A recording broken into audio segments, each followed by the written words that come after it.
Hi, welcome back to those of you who were not here last time. I'm Dawn Hall, I'm Mallory Geraci. and we are your mortgage Mortgage Express team. It's like a tongue twister sometimes, I swear it is. And we want to be here to help you kind of navigate the mortgage industry. Yep. Last time we did first-time home buyers. This time we're going to focus on investors and some self-employed borrowers as well, and what you can do for both self-employed and investor loans. So right. the reason we like to do this again is because we've done it for quite a while, and like 30 something years together. Yeah. Over that. Yeah. Well, not together. For a but while. We've done about 30 years of combined, and we've kind of seen a lot of things. I won't say everything because there's always something new that pops up, but we'd like to help navigate it quicker. We feel at Van Dyke we do really well at navigating, and in fact when we get into some of these programs, we do some of them in-house now instead of brokering, so we're pretty excited about that. And we get a lot of these questions about self-employed borrowers, especially after COVID, and it's just, since everybody's now self-employed, nobody knows the answers to them, so here we are. There you go. All right, so today's agenda is, again, like we said, is doing our self-employed investment properties and kind of answering those questions for you, which we'll be going over. And then we're also doing how you can qualify with your personal income, especially with self-employed borrowers. We're going to touch a little bit on fix and flips just because it is a very big thing down here in Florida. Right, for investors, and you want to fix some, buy a lot of property that maybe is half built. We've got a lot of builders that have gone out of, out of business, so they can finish those and flip it and sell it, or just buy a property that is in bad shape, fix it, and turn around and flip it and sell it. So, and then we do also have some creative little ones that are a little bit different. You'll be hearing a few of the same ones, but these ones are going to be a little bit different. And then we'll show you what lenders are actually seeking and what we will be looking for with all of them most likely. And then we'll also have, again, a Q&A at the end. So if you do have any questions or anything, just put them in the chat and we'll try to answer them towards the end of everything. We're going to get through it a little bit and then we'll answer it. Because we may answer some of your questions before you get done and before we get to that point. So, all right. So let's start out with some loan options for self-employed borrowers. One of the ones we like to use are asset-based programs. And what I mean by an asset-based program is that if you've got assets like 401ks, mutual funds, IRAs, anything like that, if you have big ones, like a lot of them, like $1 million or, 800,000 or 900,000, something like that, we have several lenders that will, our broker partners that will use that as your income. So they'll basically take the amount of money you have, divide it by a certain amount, usually like 60 months, or take 70% of it, then divide it by 60 months, and they'll use that as your monthly income. So you may not have any tangible income because you do take some of that money out, but then we can use it all together instead of having you set it up as a direct payment to you all the time. So that's a nice way to use that. And it also works for reserves and things like that, because a lot of times when you're buying an investment property, they want you to have reserves. A lot of reserves. Yep. So another one is the bank statement loan. We use this a lot, and a lot for self-employed borrowers. We of course know that you don't show much income on your tax returns, but if you have business tax returns, you run a lot of money through those business tax returns. Now, let's say you had a great year this year. Not so good last year. Well, let's use 12 months then. We can do 12 months, or maybe you had a better year the year before. This one has started out a little slow or whatever. We can average 24 months as well. So either 12 months or 24 months, and then that's how we give you the income that you need to qualify. And you can use that for investments or for regular purchases. We do have to show that you've got your license and all of that. Usually we'll look on Sunbiz is, make sure you Florida, register yes. there and all of that. So or another a one. CPA or a CPA CPA letter. as well. CPA letter will work too. DSCR loans is the next one, which again, we're going to touch even more so as we go through these slides. As we said before, you're going to hear a lot of the same programs because they're used for people who either A, don't show income, or you're investors. And DSCR loans are some of our best loans. It's a debt service Coverage ratio. Thank you. I always forget to see in the article, but I know it has to do with debt service. Yes. Anyway, so basically what we do with that is it's not using your income, it's going to use the rental income on that. And I'm going to let Mallory talk about that in a little while. And again, what I was saying earlier, what we are really excited about here at Van Dyke is we now do bank statement loans and DSCR loans in-house. So what that's going to do for you is save you a little bit money, maybe make a little better rate, and it also lets us talk to our own underwriters to get things done and make points as well. Agreed. I love them. I love the DSCR one. It's one of my favorites. That Because you don't need anything. Yeah, No. you don't need anything other than the appraisal and show the rental income. I know, and that's the first one we're actually going to be talking about, which is the debt service coverage ratio, which is by far one of the best ones for people who are investors. And solely that's what your job is you rent the properties and you do short term, you do long term, which is awesome. So your short term is going to be more of like your Airbnbs, but also you can use your long term rentals, which is going to be your Rent it for like 12 months. Yeah, your 12 months. Like, hey, rental. Here you go. I actually work with a bunch of real estate investors, one in particular who has duplexes, and one is short term and one is long term, which he gets the best of both worlds on. And we can combine it and together, I can combine right? all of them, and it's great. The other thing I find with DSCR loans or people that are investors, a lot of times you have your each property you put in its own LLC, which we firmly understand because you don't want to have implications with insurances and issues and getting sued or anything like that. You don't want to lose your whole portfolio.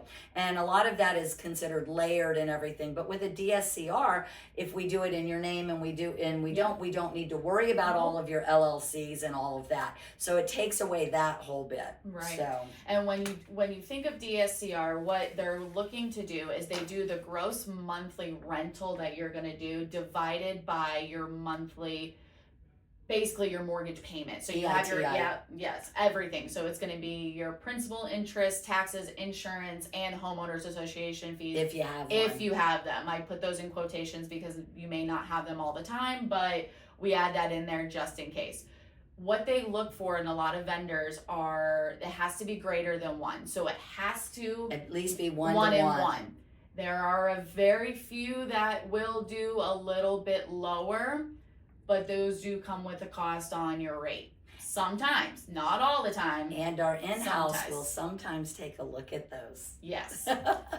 We get to say that now because it wasn't when we first started putting this together. It was when it's very fairly new, which is very, very exciting. And I'm like, yay, it's so exciting. And then back to our bank statement loans, which are another one of my favorite ones to do because a lot of favorites. I like them. They're different for me. I like them. They're different. They're conventional. And because honestly, we see a lot of people who are self-employed borrowers now. And it's hard. And it's so nice to say, I got you. Don't worry about it. Let me see those bank statements. And obviously, they're easy to get by. You just go on the website. There you go. Send them straight to me, and I'll do it right then and there, calculate them. And those are easy. We look at your deposits. We don't look at anything that comes out. We just look what goes into the account, and then we average it over the 12 or 24 months, whichever we decide. If I think 1 year is better, we're going to go with 1 year. If it's the current year. If it's the past year, we'll go ahead and just do the 24 and get you some more if we wanted to. Income. And we have to keep prefacing that by saying it's business tax returns. If you run your business through your personal tax returns, or personal bank statements, we suggest you get a bank statement for a bank account for your business. We do have lenders that do also personal and bank or business. I'm sorry. Personal and business together, but those are kind of harder, but we can use both of them at the same time. Yeah. And then as the asset base, like we were saying, A big thing to note on that one is they are looking for people who have lots of money in reserves. Big portfolios. Big portfolios, not just one for $1 million. No, they want to see multiple of those because they need to know that you're not depleting yourself. Correct. With that income. Correct. Like everything will be gone. That's, I feel like, kind of like an easier one. Yeah. And a little bit, we show you. that one. Right. And then your no ratio loans, which is, they're a little bit the harder ones, but they can work and we can do it. They solely base everything on your credit, your down payment, and your reserves. Again, these are going to be very good for the high net worth people with the asset. So we'll try to kind of go back and forth. If you come to us and have those, we'll go for those for you. Absolutely. So again, I'm going to touch a little bit on that fix and flip. So it's for the purchase and the rehab of an existing home for short-term projects. And again, you can also fix and flip the constructions that haven't finished. Basically, we're going to look at the properties after value, or after market value, or after repair value, excuse me. Keep thinking after repair value, and not the borrower's income. So they're going to be looking at the value of the property when it's done and when you're going to flip it. Again, short term, 6 to 18 months. Basically, it's to help you get the house fixed and get rid of it. And then they do have some higher rates and a little more costs. But then again, if you can't get a loan anywhere else to do what you want to do, we do have loans to help you get through that part to the next step to get that property done. Yep. And we like to tell everybody also with these loans that you're not going to get the conventional rate lower. They are going to be higher. Some of the fees are going to be higher, but that is because it is an investment home. It's not a primary home. Correct. As well. I want and it's a strange specify on that one. Well, and we're not checking your income. We're not doing a lot of those things. So right. Give and take on that one. That's where I always have to preference, like, hey, letting you know we're not saying it's going to be a nice rate, but they're getting better. They're getting better. I have to say that one. That is true. And then a little bit of the creative ones that we've been seeing that are not necessarily all the time, but like a little bit different, and we would maybe look at them if you qualify for them, are like a 1099 loans that we've had some good. Yes, we have. You know, we've had some good things come out where we actually saved a few deals using a 1099 versus the W-2. Like, say somebody's paid commission and it's 1099. So, realtors, right? Realtors are almost the perfect. All you realtors, exactly. Perfect. It's not just for the buyers; it's for you too.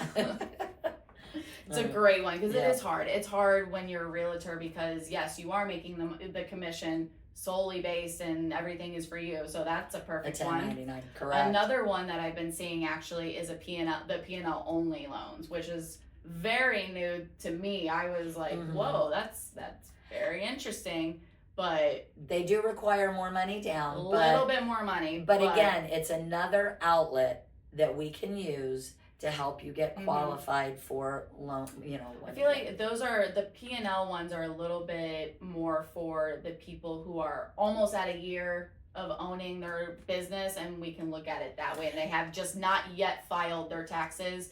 Not that they're late, not that they're on extension. They started at the beginning of the year and just, we're almost ready to file for taxes already. Into next year. Right. We also have asset depletion loans, which are, I almost like to say they're a little bit of like the asset-based loans, but you're completely depleting all of it together. Am I right? Right? Well, the asset depletion basically is we don't see a lot of those. You don't have to deplete all of them, but we would take your payments and set it up if you did deplete everything there. So little different than having the asset-based ones, but they do want you to deplete some of that that as well. We also have the lease option or the rent to own. Well, which we don't really do it, but that is another option lenders that you can do. Those ones are a little bit more.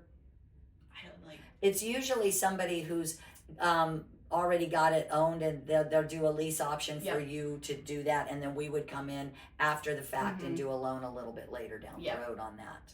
a lot of employers, like if you're trying to help, you have an employer who's helping you buy the house that is their rental and they're looking to do that. That's a good way to one get for that them to started help too out. as well. Yeah. Correct.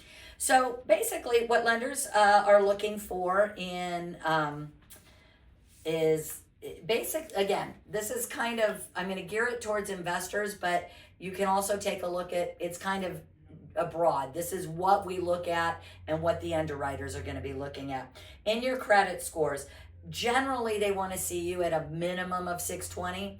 780 is better, and with investment properties, they want to have you in the 680, 700s. Really, the 700s, much higher. They want you high. It also helps with your rate as well. Yes. The higher the your credit score, the better the rate. I'm not saying below 620. I don't know that we're going to be able to get an investment type property or a DSCR loan. You may, but DSCR, you may.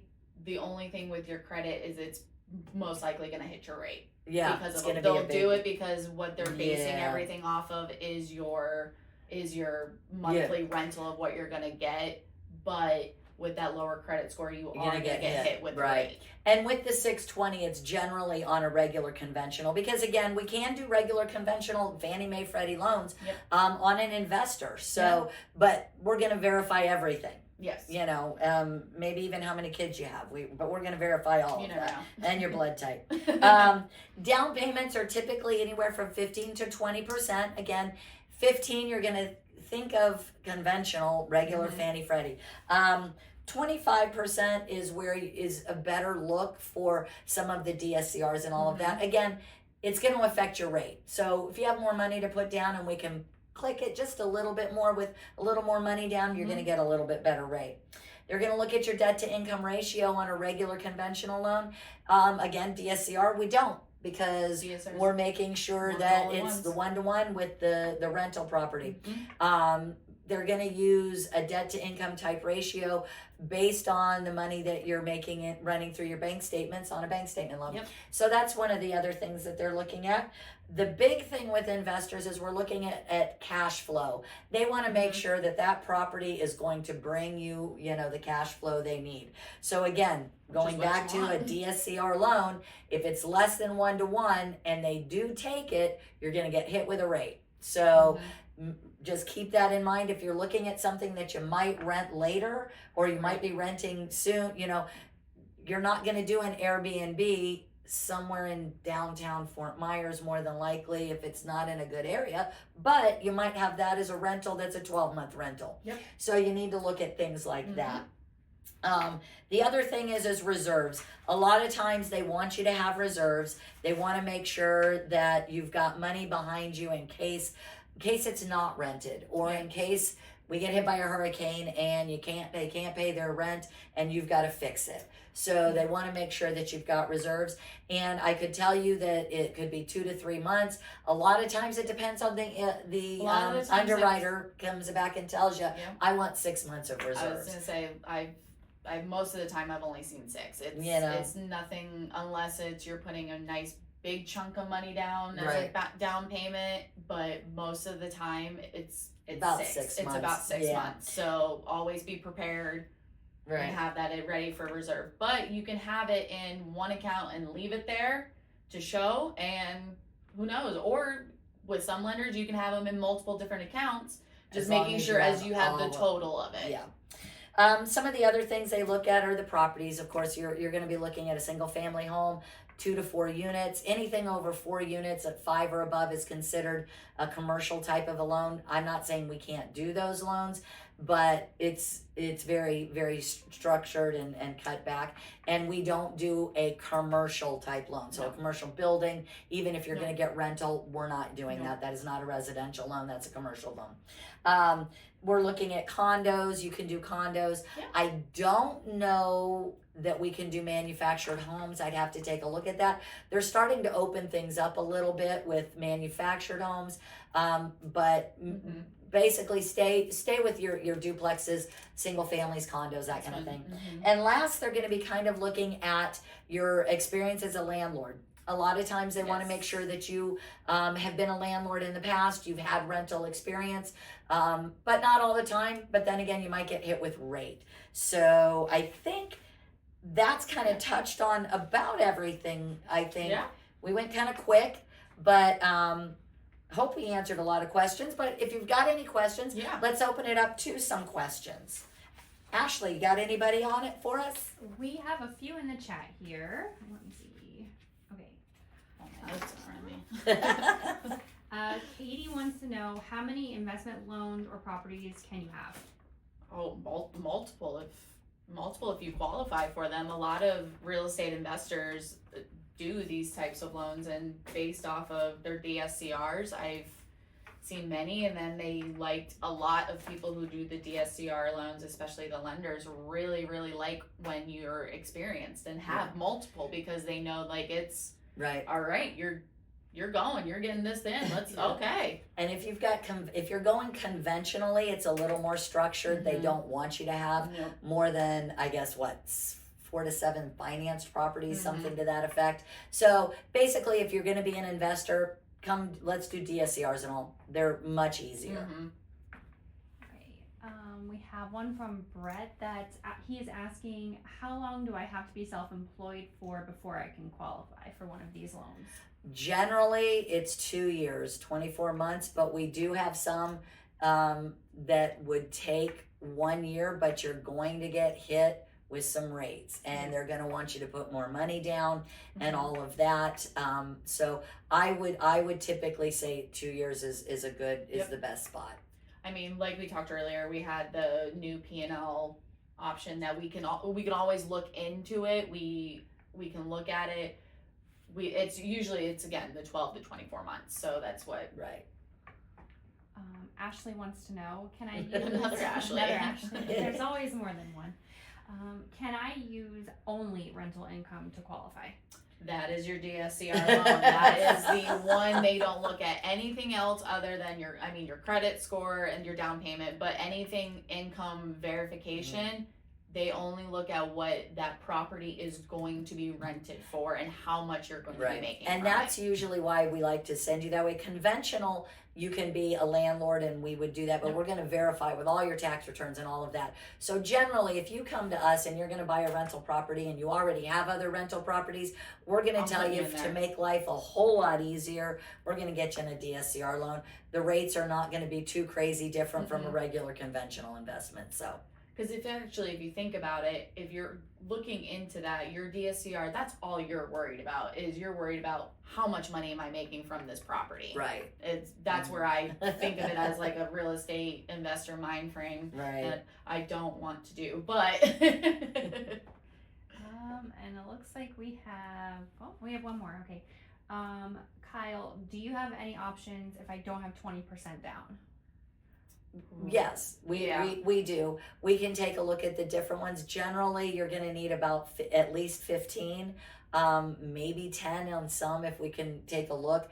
But very rarely I've seen where they've done under 10, because again, this is an investment home. It's not a primary, right? It's now self-employed. We could, yes. But if we're going to stick with investors, investor. They want to see some money down on that. So that takes us for today. If you've got any questions, again, you can either give us a call, reach out, shoot us an email, text, anything like that.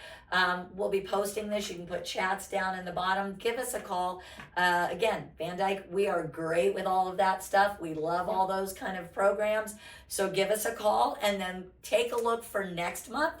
Don't know what we're going to do, but if there's something you'd like us to talk about, definitely send us an email, text message, whatever, and we'll put that in the queue and look for us next month. Bye. Bye.